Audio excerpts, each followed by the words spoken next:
وبرکاتہ۔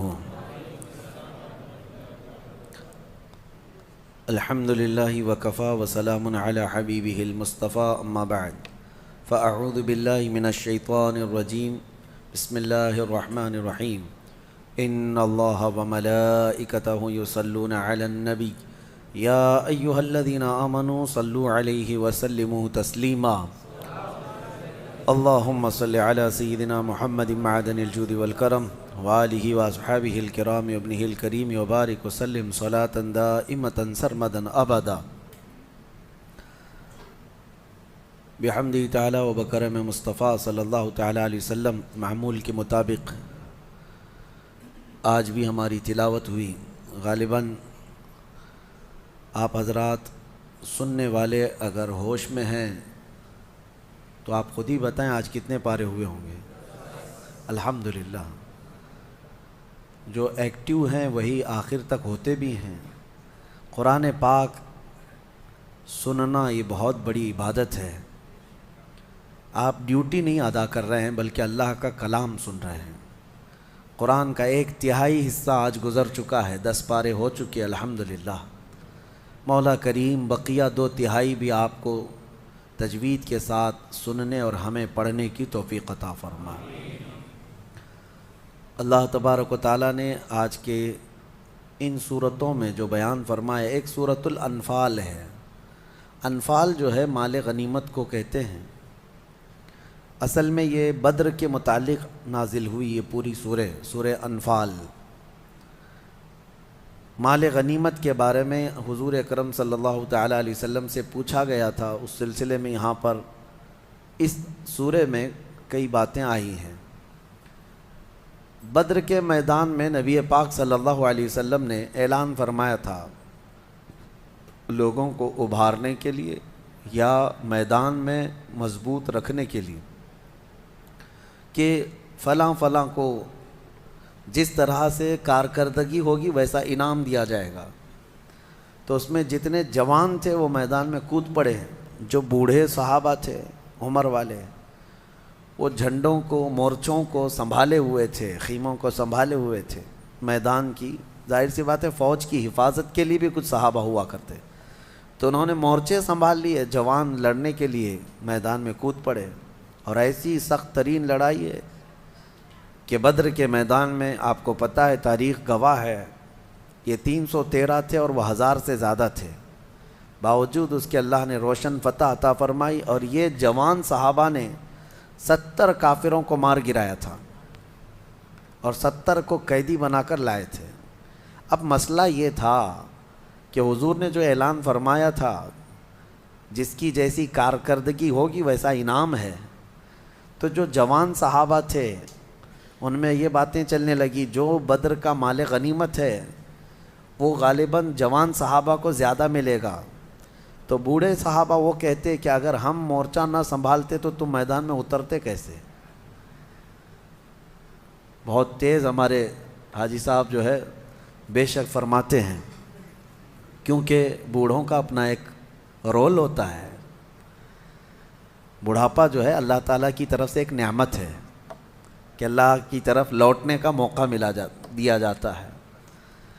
جو جوان بیٹھے ہیں اللہ ان کو بھی اچھا بڑھاپا عطا فرمائے، عبادتوں کے ساتھ اور اللہ کی طرف لوٹ آنے والا بڑھاپا یہ نعمت ہے۔ کیونکہ زندگی میں جوانی میں جو کرنا تھا کر لیا، لیکن آخر عمر میں اللہ نے اس کو ہدایت دی کہ وہ مسجدوں کی طرف آ گیا ہے، پابند ہو گیا ہے، اور یہ احسان ہے اللہ کا کہ اللہ تعالیٰ اسے پاک کر کے دنیا سے اٹھانا چاہتا ہے۔ اور میرا مولا فرماتا ہے جس کی اسلام میں داڑھی سفید ہو گئی، اللہ فرماتا ہے مجھے اس کو عذاب دینے میں حیا آتی ہے۔ اللہ حیا فرماتا ہے بوڑھے کو عذاب دینے میں، اور بڑھاپے میں بھی جس کی ایک بھی نہیں نکلی اس کا کیا ہے؟ بہرحال تو بوڑھے صحابہ یہ کہنے لگے ہم مورچہ سنبھالے تھے، ہمارا مال غنیمت تو ہمیں زیادہ ملنا چاہیے۔ تو یہ بات چل رہی تھی کس نے زیادہ کارکردگی کی ہے میدان بدر میں، یہ جوان صحابہ کا یا پھر بوڑھے صحابہ کا، کس کا کارنامہ زیادہ بڑا ہے؟ تب یہ سورہ انفال میں آیتیں نازل ہوئی۔ اللہ نے کیا ہی بہترین انداز میں فرمایا، فَلَمْ تَقْتُلُوهُمْ وَلَكِنَّ اللَّهَ قَتَلَهُمْ وما رمیت اذ رمیت ولکن اللہ رما۔ رب فرماتا ہے محبوب آپ ان سے فرمائیں اے صحابہ رسول کے غلاموں، جنگ میں جب تم تیر چلا رہے تھے تم میں سے کسی نے تیر نہیں مارا، اللہ نے تیر چلایا ہے، اور تم میں سے کسی نے ان کو قتل نہیں کیا، اللہ نے ان کو قتل کیا ہے۔ یعنی صحابہ کا کام تھا لیکن ان کے کاموں کو اللہ نے اپنا کام فرمایا۔ یہ رسول پاک صلی اللہ تعالیٰ علیہ وسلم کے غلاموں کی شان ہے کہ رب تعالیٰ فرماتا ہے ان کا کیا ہوا کام وہ اللہ کا کیا ہوا ہے۔ پھر اس کے بعد نبی پاک صلی اللہ تعالیٰ علیہ وسلم نے مال غنیمت جمع فرمایا اور قیدی بھی آئے بدر کے۔ اب سنیے، اسلام میں یہ ایک پہلی چیز ہے پوری دنیا کو پیش کی جانے والی۔ ہزاروں جنگیں آج بھی ہوتی ہیں، ہو بھی رہی ہیں اور ہو چکی ہیں۔ جنگوں کی ایک تاریخ نکال کر کے دیکھو اور میرے آقا صلی اللہ علیہ وسلم کے جو جہاد ہیں ان کو ایک طرف رکھو۔ بدر کے بعد کون سے قیدی آئے تھے پتہ ہے آپ کو؟ ایسے قیدی جنہوں نے مکہ میں صحابہ کا جینا تنگ کر کے رکھا تھا، بہت تکلیفیں دیے تھے، وہ سب گرفتار ہوئے تھے۔ 70 تو مارے گئے تھے جس میں ابو جہل بھی مر گیا تھا، حضرت بلال حبشی کا جو آقا تھا وہ بھی مرا تھا، بڑے بڑے کافر مرے تھے، لیکن جو قید ہو کر کے آئے تھے وہ بھی چھوٹے نہیں تھے، اس میں بھی اچھے خاصے جو بھڑکانے والے لوگ تھے وہ سب گرفتار ہوئے تھے۔ اب ظاہر سی بات ہے صحابہ اکرام کو بدلہ بھی لینا تھا، اتنے سالوں ہمیں تکلیف دیا، تڑپایا، آج ہاتھ میں آ گئے ہیں۔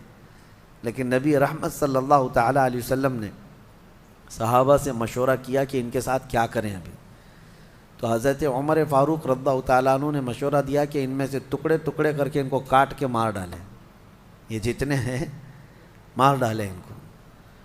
صحابہ کے الگ الگ مشورے تھے۔ حضرت ابوبکر صدیق نے عرض کیا یا رسول اللہ صلی اللہ علیہ وسلم، ان کو اگر فدیہ لے کر کے کچھ مال ان سے لے کر کے ان کو آزاد کر دیں، ہو سکتا ہے بعد میں یہ اس سے متاثر ہو کر اسلام میں آ جائیں۔ حضور نے حضرت ابوبکر کے مشورے کو پسند فرمایا۔ پھر اعلان ہوا ان قیدیوں کے ساتھ کہ تم میں سے جس کے پاس بھی مال ہے وہ اتنا اتنا فدیہ دے اور آزاد ہو جائے۔ تو جو سیٹ لوگ تھے پیسے دے رہے تھے، آزاد ہو رہے تھے، لیکن جس کے پاس مال نہیں تھا اس کے لیے ایک دوسرا آپشن تھا حضور کی طرف سے۔ حضور پاک صلی اللہ تعالیٰ علیہ وسلم نے یہ سب سے پہلی چیز دنیا میں قائم فرمائی، قیدیوں سے جس کے پاس مال نہیں تھا اس کو آپشن، سیکنڈ آپشن یہ تھا کہ تم اگر کوئی ہنر جانتے ہو، کوئی فن جانتے ہو تو میرے 10 صحابہ کو سکھاؤ اور آزاد ہو جاؤ۔ یعنی اگر ان کے پاس کوئی فن ہے، کوئی کاریگری جانتا ہے، کوئی بھی کسی بھی طرح کا علم جانتا ہے، حضور نے آپشن دیا تھا میرے مدینے کے صحابہ میں سے 10 صحابہ کو تم وہ ہنر سکھاؤ اور آزاد ہو جاؤ۔ قیدیوں سے بھی کام لینا اور علم لینا یہ نبی پاک صلی اللہ علیہ وسلم کا ریولیشن ہے، اس سے پہلے کسی نے یہ کام نہیں کیا ہے۔ اور اس کے بعد میں آپ کو بتاؤں انصاف کے ترازو پر سب کو برابر رکھا گیا۔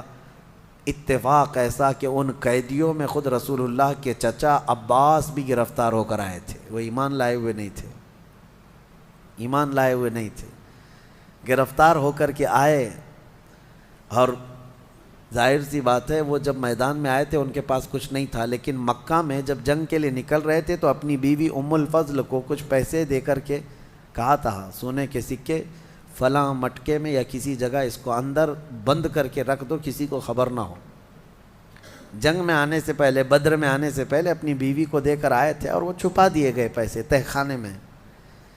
اب ان کے پاس یہاں میدان میں گرفتار ہونے کے بعد کچھ نہیں تھا۔ جب ان کی باری آئی تو حضور پاک صلی اللہ علیہ وسلم نے ان سے بھی کہا جیسے سارے قیدی دے رہے ہیں آپ بھی دیں، کیونکہ دشمنوں کے ساتھ آئے تھے آپ فدیہ دے کر کے آزاد ہو جائیے، یا پھر دوسرا آپشن ہے۔ تو انہوں نے کہا نہ میرے پاس کوئی فدیہ ہے، پیسہ ہے، نہ ہی کوئی دوسری چیز ہے۔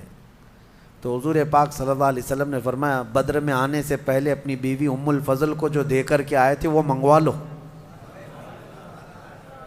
یہ ہے میرے آقا کا علم غیب، لوگوں کو ابھی پیٹھ پیچھے اور دیوار پیچھے کی لگی ہوئی ہے۔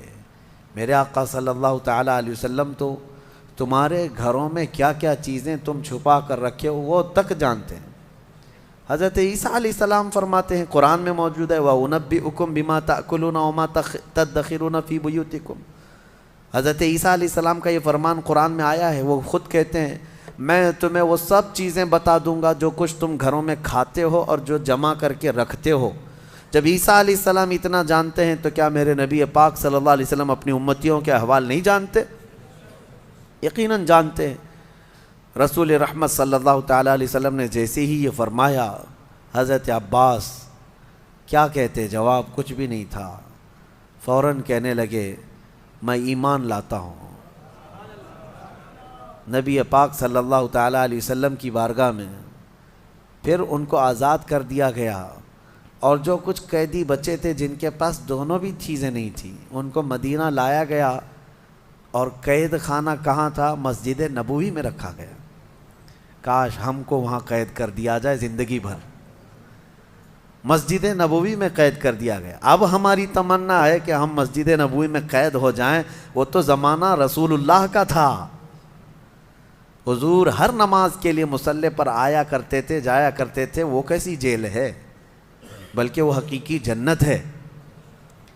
جب ان قیدیوں کو لے جا کر کے وہاں رکھا گیا، مسجد نبوی کے ایک کنارے باندھ دیا گیا تھا۔ میرے عزیزوں، میں یہ بات اس لیے عرض کر رہا ہوں، دنیا آج اسلام کے اوپر جو انگلیاں اٹھاتی ہے کہ یہ کاٹتے ہیں، مارتے ہیں، ذرا وہ اپنے گریبان میں جھانک کر کے دیکھ لیں، جنگوں کے قیدیوں کے ساتھ یہ ظالم کیا کیا حرکتیں کرتے ہیں۔ تمہیں پتہ ہے گوانتانامو بے جیل دنیا کی سب سے بدنام، ابو غریب جیل، یہ امریکہ کی وہ جیلوں کا ذکر میں کر رہا ہوں جن میں انسانیت سے گری ہوئی حرکتیں کی گئی ہیں قیدیوں کے ساتھ۔ عراق کے جو فوجی گرفتار ہو کر آئے مسلمان، ان کو پیشاب پلایا گیا ہے، بہت سخت ترین، جانوروں کے ساتھ بھی یہ سب نہیں کیا جاتا۔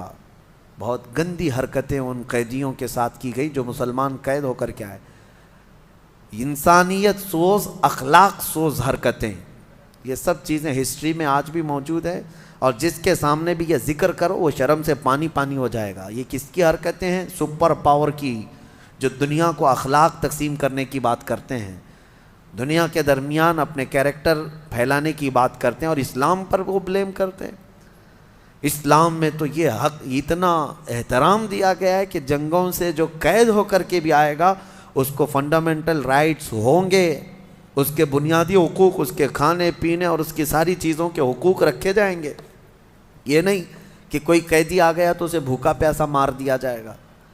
پہلے کے دور میں یہ بھی تھا کہ جو جنگوں میں قید ہو کر کے آتے تھے ان کو آگ میں جلایا جاتا تھا، ان کے ٹکڑے کیے جاتے تھے۔ اور حیرت کی بات ہے، اسلام کے جہاد جہاد جہاد کا پروپیگنڈا اتنا پھیلا دیا دنیا میں ان ظالموں نے، اور حد تو یہ ہے کہ ہمارے لوگ بھی ڈرنے لگ گئے، علماء بھی جو ہے بات کرنے سے خوف کھانے لگ گئے۔ ارے لفظ جہاد بولیں تو کل کہیں ہمیں گرفتار کر کے نہ لے چلے جائیں، کیونکہ یہ دجالی میڈیا نے ایسا پروپیگنڈا پھیلایا ہے جیسے دنیا میں سب سے زیادہ ہم نے قتل کیا۔ آپ کو میں تاریخ بتاؤں، تاریخ آپ کو پتہ ہے، world war first and world war second, اس میں کتنے قتل ہوئے تھے؟ سرچ کر کے آپ خود محسوس کر لیں گے، پتہ چلے گا آپ کو۔ فرسٹ ورلڈ وار، عالمی جنگ جو ہوئی، جنگ عظیم، پہلی جنگ عظیم، پوری دنیا اس میں ملوث رہی، اس میں تقریباً 3 کروڑ لوگ مارے گئے ہیں۔ کروڑ کی بات کر رہا ہوں، لاکھ نہیں، 3 کروڑ لوگ متاثر ہوئے ہیں، زخمی ہوئے، مارے گئے۔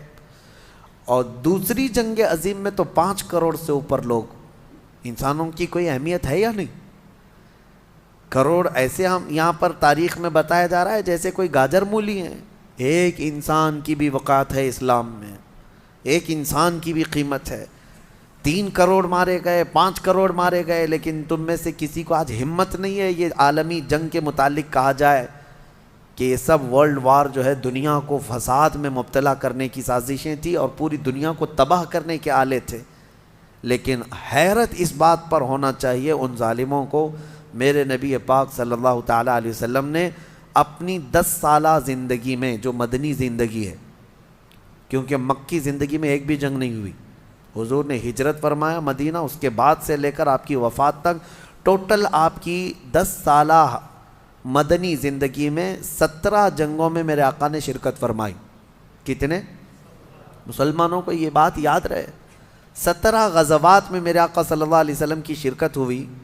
لیکن آپ کو پتہ ہے پورا ان 17 جنگوں میں کتنے لوگ قتل ہوئے تھے؟ ٹوٹل ملا کر کے 260 کے قریب. ان 17 جنگوں میں 260 لوگ جن کی تعداد بتائی جا رہی ہے. اب آپ بتائیں کہاں 260، کہاں 250 لوگ، اور کہاں 5 کروڑ، کہاں 3 کروڑ. ابھی کرنٹ احوال میں ابھی آپ جا کر کے دیکھیں، عراق امریکہ کی جنگ میں عراق میں نئے نئے قبرستان بن گئے ہیں. قبریں گن نہیں سکو گے آج.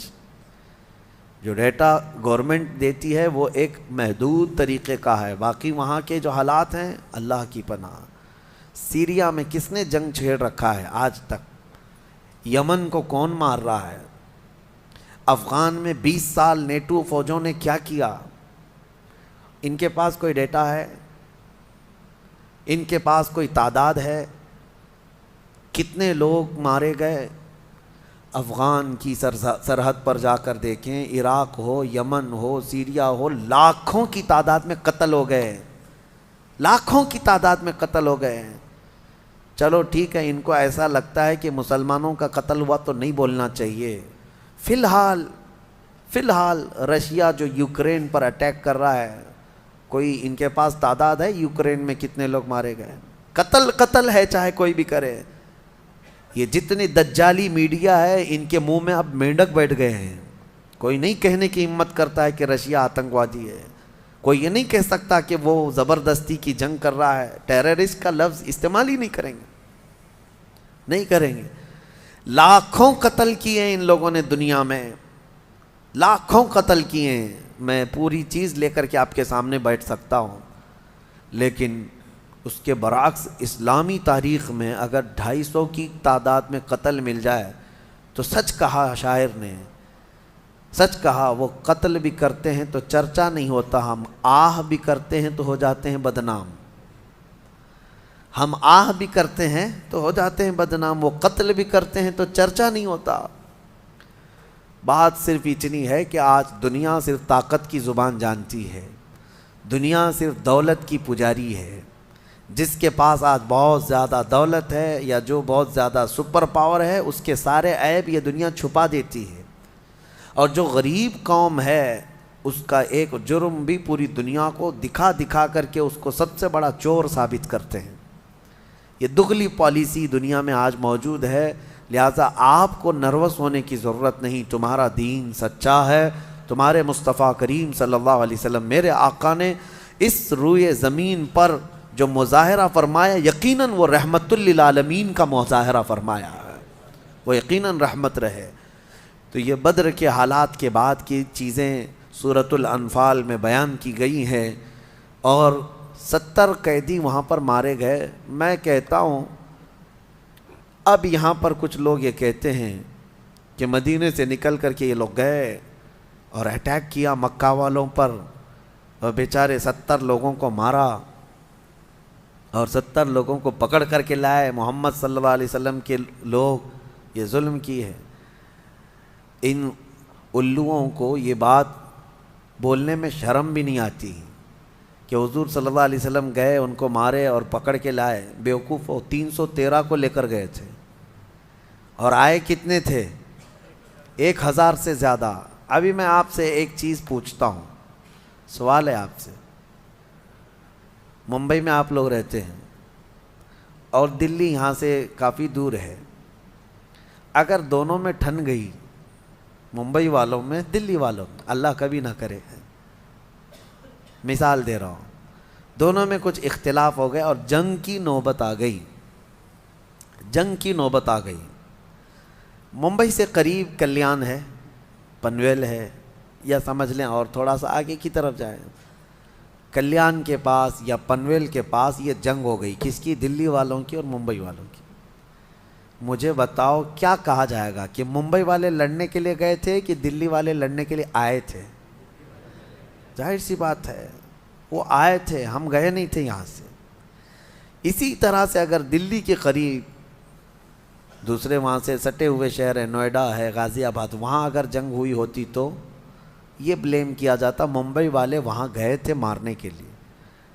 یہی حال ہے، بدر کا لوکیشن اگر آپ کو پتہ چل جائے کہ کہاں ہے تو سب بات سمجھ میں آ جائے گی۔ بدر مدینے سے قریب ہے، مکہ سے دور ہے، مکہ سے تقریباً 300 کلومیٹر اور مدینے سے تقریباً 100-150 کے آس پاس۔ تو اب مجھے بتاؤ مکہ والے گئے تھے کہ مدینے والے گئے تھے؟ مکہ والے آئے تھے لڑنے کے لیے، نبی پاک صلی اللہ علیہ وسلم ڈیفنس کے لیے نکلے۔ اسی طرح جنگ احد کہاں ہوئی پتہ ہے؟ مدینے سے 5 کلومیٹر باہر، مدینے سے 5 کلومیٹر باہر احد پہاڑ کے دامن میں۔ کون آئے تھے؟ مکہ والے آئے تھے۔ جنگ خندق کہاں ہوئی پتہ ہے؟ مدینے پاک سے تقریباً 4 کلومیٹر باہر، مدینے سے 4 کلومیٹر باہر خندق کھودنی پڑی مدینے کو بچانے کے لیے۔ کون آئے تھے لڑنے کے لیے؟ مکہ والے آئے تھے۔ اب مجھے بتاؤ جو بار بار مدینے پر اٹیک کرتے ہوں، ہر بار حضور پاک صلی اللہ علیہ وسلم اور ان کے صحابہ کو مکہ چھوڑنے کے بعد بھی مدینے میں آ کر کے فساد مچاتے ہوں، تو کیا ایسوں کے خلاف تلوار اٹھانا جائز نہیں ہے؟ اپنے دیش کی رکشا ہر فوجی کرتا ہے، ہر کوئی کرتا ہے۔ میں آپ کو بتاؤں، اگر میرے ملک کے سرحدوں پر کھڑے ہوئے سپاہی ہیں، ان کو کچھ خصوصی اختیارات ملے ہوئے ہیں، کوئی اگر بارڈر کراس کر کے آ رہا ہے کسی دوسری کنٹری سے، تو یہ فوجی انتظار نہیں کرتا کہ میرا سینئر آرڈر دے گا اب میں اس کو کروں گا۔ اس کو اتنا پاور ہوتا ہے وہیں جگہ پر اس کو شوٹ کر دیتا ہے۔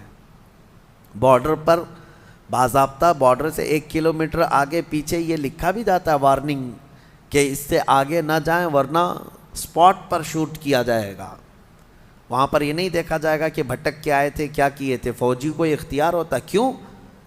کیوں فوجی مار دے رہا ہے؟ اس لیے کہ ہر ایک کو یہ فکر ہے میرے دیش کی حفاظت ہونی چاہیے، میرے ملک کی حفاظت ہونی چاہیے۔ اور وہ صحابہ اگر اپنے مدینے کی حفاظت کے لیے کھڑے ہو گئے تو ان ظالموں نے ایسی وہ بنا کر کے پیش کی، امیج بنا کر پیش کی ہے دنیا میں کہ وہ صرف لڑنے والی قوم تھی، لڑتے رہتے تھے۔ انہوں نے اپنے ملک کی حفاظت کے لیے تلواریں اٹھائی ہیں اور اللہ تعالیٰ نے ان کی مدد ایسی فرمائی کہ وہ مدینہ بچاتے بچاتے اتنا پھیل گئے کہ جتنے دشمن تھے انہیں بھی مجبوراً مدینہ طیبہ کی حکومت کے انڈر میں آنا پڑا۔ پھر جب مکہ فتح ہوا تو پھر لوگ جوق در جوق اسلام میں آنے لگے اور پھر اسلام کی کوئی سرحد نہ رہی، دنیا میں یہ پھیلتا ہی چلا گیا، پھیلتا ہی چلا گیا۔ آج بھی قرآن کی جو آیتیں ہیں اس میں یہی اللہ نے فرمایا کہ اللہ تعالیٰ فرماتے وَقَاتِلُوهُمْ وَقَاتِلُوا الَّذِينَ يُقَاتِلُونَكُمْ، ان سے جنگ کرو جو تم سے جنگ کر رہے ہیں، ان سے لڑو جو تم سے لڑ رہے ہیں۔ اور آج ہم نے ایک آیت تلاوت کی ہے سورہ انفال کی آخری آیتوں میں سے، وَإِن جَنَحُوا لِلسَّلْمِ فَاجْنَحْ لَهَا وَتَوَكَّلْ عَلَى اللَّهِ، اور کوئی قوم اگر امان چاہتی ہے تو تم بھی امان میں آ جاؤ، کوئی پیس چاہتی ہے، امن چاہتی ہے تو آپ بھی امن میں آ جاؤ۔ حضور کو حکم ہوا ہے فَاجْنَحْ لَهَا، آپ امن کے لیے جھک جائیں، پیس کے لیے آپ تیار ہو جائیں اور اللہ پر بھروسہ کریں۔ یہ اسلام ہے۔ یہ اسلام کے بہت سارے وہ پیغامات ہیں جس کو لوگ آج کھل کر کے بتا بھی نہیں رہے۔ جہاد میں جانے سے پہلے میرے آقا صلی اللہ تعالیٰ علیہ وسلم صحابہ کو بھی یہ تلقین کرتے کہ جس میدان میں، جس وادی میں تم لڑنے کے لیے جا رہے ہو، وہاں کی کسی عورت کو نہ چھونا، بوڑھوں کے ساتھ لڑائی نہ کرنا، بچوں کو نہ مارنا، وہاں کی عبادت گاہوں کو نہ توڑنا، وہاں کے درختوں کو نہ اکھاڑنا۔ یہ سب پیغامات صحابہ کو دیے جاتے تھے، مجاہدین کو دیے جاتے تھے۔ یہ ہے اصل جہاد جو نبی پاک صلی اللہ علیہ وسلم نے لوگوں کو سکھایا ہے۔ اور ان ظالم کتوں کو دیکھو، آج عراق میں جاؤ، ایسے ایسے بم گرائے ہیں کہ وہاں پر سبزہ بھی نہیں اگ سکتا، ایسے ایسے بم گرائے ہیں کہ گھاس بھی نہیں نکلتی اب اس زمین پر۔ اور دنیا کو امن کا پیغام اور پیس کا پیغام دینے والے مجھے یہ بتا سکتے ہیں ناگاساکی اور ہیروشیما کو کس نے تباہ کیا؟ کون ہے جو ایٹمی ہتھیار کا سب سے پہلے دنیا میں استعمال کیا، نیوکلیائی پاور کو سب سے پہلے دنیا میں زمین پر استعمال کرنے والی طاقتیں کون ہیں؟ عرب نے استعمال کیا، مکہ والوں نے استعمال کیا، مدینے والوں نے استعمال کیا۔ یہ میڈیا والوں کے منہ میں یقیناً مینڈک ہے، یہ نہیں بولیں گے۔ ناگاساکی اور ہیروشیما کو تباہ کرنے والی طاقت وہ آج ان کی سپر پاور دادا ہے، اور اسے کوئی نہیں کہتا کہ امریکہ نے کس طرح کے ہتھیار استعمال کیے تھے اس وقت، ویتنام کی جنگ، یہ سب تاریخ ہے میرے عزیزو۔ بات صرف اتنی ہے کہ میڈیا ان کے پاس ہے، اخبار ان کے پاس ہے، پرنٹ میڈیا، الیکٹرانک میڈیا، ساری چیزیں، اور یہ جھوٹ کو سچ لکھتے رہیں اور سچ کو جھوٹ لکھتے رہیں۔ لیکن میں آپ سے یہ گزارش کرنا چاہوں گا، آنکھ بند کر کے جو کچھ دکھایا جائے اس کو منعن تسلیم نہ کرو، بلکہ قرآن کہتا ہے جب کوئی فاسق تمہارے پاس خبر لے کر کے آئے اس کی تحقیق کرو، فتبینوا، ورنہ کہیں تم جہالت میں شرمندگی اٹھانا نہ پڑے۔ تمہیں ہمیشہ یہ بات یاد رہنی چاہیے۔ کبھی ایسا ہوتا ہے کہ ان کا حال یہ ہے میڈیا والوں کا کہ کسی چیز کو اتنا بولو اتنا بولو اتنا بولو کہ وہ سچ لگنے لگ جائے، سچ لگنے لگ جائے۔ جیسے کہ پرانے زمانے میں کہا گیا ایک آدمی بکرا خریدا، 4 ٹھگی جو ہے پلان کے اعتبار سے راستے میں کھڑے ہو گئے کہ کسی نہ کسی طرح اس کا بکرا حاصل کرنا ہے۔ سب جو ہے فاصلے فاصلے پر کھڑے ہو گئے۔ پہلا ملا، بکرا جو خرید کے لے جا رہا تھا بیچارہ بھولا آدمی تھا، اس کو دیکھتے ہی یہ ٹھگی نے کہا میاں کتا کتنے کا لیے؟ وہ غصے میں کہنے لگا کتا دکھ رہا ہے، میں نے بکرا خریدا ہے، بکرا ہے یہ۔ کہا ارے میاں کتا ہے۔ تو بحث ہوئی تھوڑی سی، بہت تکرار ہوئی، بہرحال وہ ٹھگی تو چلا گیا۔ اب یہ جو ہے لے کر کے نکلا، کندھے پر لے کر کے بکرے کو چلنے لگا۔ آگے پلان کے مطابق دوسرا کھڑا تھا، اس نے کہا میاں کتا تو بہت اچھا ہے آپ کا۔ اس نے کہا یہ کیا ہو گیا لوگوں کو؟ پھر اس سے تھوڑی بہت بحث کیا، لڑا کہ تم کو کیا ہو گیا کہ میرے بکرے کو کتا کہہ رہے ہو، میں بکرا لے کر کے آیا ہوں۔ وہ ٹھگی ہنسنے لگا، تم کو لگ رہا ہوگا لیکن ہے وہ کتا، یہ کہہ کر کے وہ چلا گیا۔ 2 جب ہو گئے تو دل میں شک آنے لگ گیا، میں نے کتا تو نہیں خریدا۔ اس کو پکڑ پکڑ کے تو دیکھا، جگہ جگہ سے سب بکرا ہی دکھا۔ خیر دل کو اپنے منا لیا، چلا۔ تیسرا ٹھگی کھڑا تھا، اس نے کہا میاں بہت خوبصورت کتا لے جا رہے ہو، گھر کے لیے لیے ہیں یا کسی اور چیز کے لیے؟ بالکل نارمل انداز میں۔ اب اس کو تھوڑا اور زیادہ شک ہو گیا، پہلا بولا تھا، دوسرا بولا تھا، اب تیسرا بھی بول رہا ہے، میری آنکھوں کا قصور تو نہیں ہے کہ کتا ہی ہے یہ؟ کندھے سے اتار دیا، بحث نہیں کیا۔ گھر قریب تھا، گھر کے پاس ہی وہ چوتھا ٹھگی بھی کھڑا تھا، وہ آخری تھا۔ اس نے کہا کہ میاں کتنے کا کتا لائے آپ نے؟ یہ کتا تو میں بھی ڈھونڈ رہا تھا، اس طرح کا کتا ملتا نہیں ہے۔ وہ بیچارہ چھوڑ کے بھاگ گیا۔ کہا لے لو بھائی، یہ کتا مجھ سے غلطی ہو گئی، میں بکرا لانے گیا تھا، کتا آ گیا تھا بکرا ہی، لیکن بیچارہ وہ کتا وہ چھوڑ کر کے چلا گیا۔ وہ چاروں ٹھگیوں نے اپنے اپنے پلان کے مطابق اس کا بکرا حاصل کر ہی لیا، وہ خالی ہاتھ گیا۔ میں آپ کو کہتا ہوں دنیا 1000 بھونکے، کبھی تم اپنا بکرا چھوڑنا مت۔ تمہارے پاس جو بکرا ہے وہ چھوڑنا مت۔ دنیا کو بھونکتی ہے، بھونکنے دو۔ جہاد ہاں ہے میرے پاس جہاد، نماز ہاں ہے نماز سب سے بہترین عبادت، داڑھی ہاں سب سے بہترین چیز ہے مرد کے لیے۔ ان کے بھونکنے سے تم اٹھا کر کے کیوں نالیوں میں پھینکتے ہو؟ ان سے کہو نہیں۔ کچھ لوگ یہ تمہیں بار بار ٹونٹ ماریں گے کہ یہ کیا ہے داڑھیوں کا، پرانا زمانے کا طریقہ ہے۔ کہو تم اپنی چوٹیاں سنبھالو، ہم اپنی داڑھیوں میں خوش ہیں۔ نبی پاک صلی اللہ تعالیٰ علیہ وسلم کی سنت مبارکہ، اس طرح سے کچھ چیزوں کو ٹارگٹ کر کر کر کے تم سے دور کیا جاتا ہے۔ اور یہ دنیا کی جو خبریں دینے کے لیے بٹھائے گئے ہیں، یہ سب وہی ٹھگی ہیں جو بکرے لینے بیٹھے ہوئے ہیں۔ میڈیا میں جتنے چینل میں بیٹھے ہیں سب ٹھگی ہیں، تمہارے بکرے لے لیں گے۔ اسی لیے ان کے کتا کہنے سے تمہارا بکرا کبھی کتا نہیں بنے گا، یہ بات ہمیشہ ذہن میں رکھے۔ اللہ کریم ہم سب کو علم نافع اور عقل کامل عطا فرمائے۔ سورہ توبہ کی ہم نے تلاوت کی ہے، سورہ انفال کے بعد سورہ توبہ۔ سورہ توبہ قرآن کی ایک ایسی صورت ہے، 114 صورتوں میں ایک ہی سورہ ایسی ہے جس کے شروع میں بسم اللہ نہیں پڑھی جاتی، جس کے شروع میں بسم اللہ نہیں پڑھی جاتی۔ ہر سورہ کے شروع میں بسم اللہ پڑھی جاتی ہے۔ اس کی حکمت اللہ اس کے رسول بہتر جانتے ہیں۔ قرآن میں اسی طرح سے آئی ہے، جب حضور نے لکھوایا اس کو تو بسم اللہ کے ساتھ نہیں لکھوایا۔ پہلے جواب تو یہی ہے۔ اور بعض نے یہ کہا ہے کہ یہ سورہ جو شروع ہو رہی ہے آیات غضب ہے، اس میں اللہ کے غضب کا اظہار ہے کفار و مشرکین پر، اور بسم اللہ چونکہ آیت رحمت ہے، بسم اللہ الرحمن الرحیم، اللہ کی رحمت کا ذکر ہے بسم اللہ میں، تو آیت رحمت ہے بسم اللہ، اور آیت غضب دونوں کو ملانا مناسب نہیں، اس لیے بعض بزرگوں نے فرمایا سورہ توبہ کے شروع میں بسم اللہ نہیں پڑھی جاتی۔ سورہ توبہ کا جو میٹر ہے وہ خاص طور پر ایک آیت ان کو بہت چبھتی ہے، اس کا بھی میں خلاصہ بیان کرتا ہوں۔ اس میں یا ایھا الذین آمنوا انما المشرکون نجس فلا یقربوا المسجد الحرام بعد عامہم ھذا، یہ حضور پاک صلی اللہ تعالیٰ علیہ وسلم پر نازل ہوئی۔ اللہ نے فرمایا اے ایمان والو، بے شک مشرک نجس ہیں۔ کیا ہے؟ نجس ہے۔ یہ چیز بہت کھلتی ہے ان کو، یہ کہا گیا ہے کہ ہم کو نجس کہا گیا ہے، ناپاک کہا گیا ہے۔ نجس ہوتا کیا ہے؟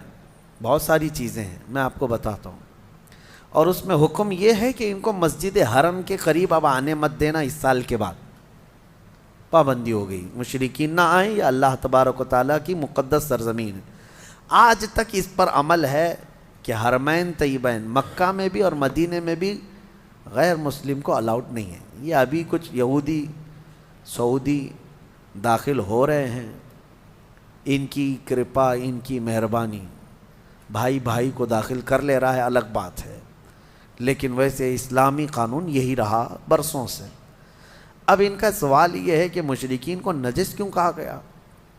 میرے عزیزو، نجس کا مطلب یہ ہے، نجس جس کو کہا گیا ہے، ایک نجس وہ ہے جو کتا ہے، ایک نجس خنزیر ہے، کہ اس کو چھونا بھی جو ہے نجاست ہے، اور ایک پیشاب پخانا یہ بھی نجاست ہے، یہ بھی نجس ہے۔ لیکن ان کے لیے جو کہا گیا وہ عقیدہ نجس، یعنی اللہ تعالیٰ کے ساتھ شرک کرنے والی یہ جو فکر ہے، یہی سب سے بڑی نجاست ہے، یہ گندگی ہے، یہ نجاست ہے۔ اور یہ صرف اور صرف میرے دین میں نہیں، الزامی جواب ہمارے پاس بھی ہے۔ اگر کوئی اسی بات کو لے کر کے کہتا ہے کہ مسلمانوں میں بار بار یہ چیز کہلائی جاتی ہے کہ مشرکین نجس ہیں، مشرکین نجس ہیں، تو پہلی بات تو ہم آپ سے کہیں گے تو نجس کیوں رہتے ہو؟ کلمہ پڑھ لو نا، نجس رہو ہی مت۔ بہرحال دوسری بات یہ ہے کہ الزامی جواب میں ہمارے پاس آپ کی بھی کتابیں موجود ہیں، منوسمرتی اٹھاؤ، اور بھی کئی کتابیں ہیں، اس میں صاف طور پر یہ لکھا گیا ہے کہ ان کے دھرم کو جو نہیں مانتا وہ سب سے بڑا پاپی ہے، سب سے زیادہ غلیظ ہے، اس کے گھر اپنے گھر کے قریب نہ بناؤ۔ ہم تو صرف حرم کی بات کر رہے ہیں، تم تو گھر کے قریب بھی بنانے کو منع کرتے۔ مقدس کتابوں میں موجود ہے یہ میٹر، سب کے ہاں ہے۔ لیکن میرے عزیزو، مسجد حرم کے قریب نہ آنے کی جو اللہ تبارک و تعالیٰ کا جو حکم ہے، اس کی وجہ یہ ہے ہر ایک کی عبادت گاہ مقدس ہوتی ہے، ہر ایک کی عبادت گاہ مقدس ہے۔ ہمارے لیے ہماری عبادت گاہ مقدس ہے، اور اللہ تعالیٰ نے اس زمین کو پاک فرمایا ہے، پاک فرمایا ہے۔ ایک صاحب ہے، ٹرین میں ملاقات کر کے وہ اس پر مجھ سے بہت بات کر رہے تھے کہ پھر کیوں ہم مکہ نہیں جا سکتے، مکہ جانے کو کیوں پابندی آپ کے اس میں لگائے؟ میں نے کہا نہیں صاحب، آپ کو غلط فہمی ہے، مکہ جانے کے لیے پابندی کسی نے نہیں لگائی۔ آپ کو امریکہ جانے کی پابندی ہے؟ یو کے جانے کے لیے پابندی ہے؟ نہیں ہے۔ کیا کرنا پڑتا ہے؟ اگر آپ کی خواہش ہو رہی ہے یو کے جانا ہے، امریکہ جانا ہے، تو کیا ہے؟ کہا ویزا نکالنا ہے۔ کہا کون دیتا ہے ویزا؟ وہی کمپنی، وہی ملک کی، وہی کنٹری کے اتھارٹی جو ہیں وہ ویزا دیتے ہیں آپ کو۔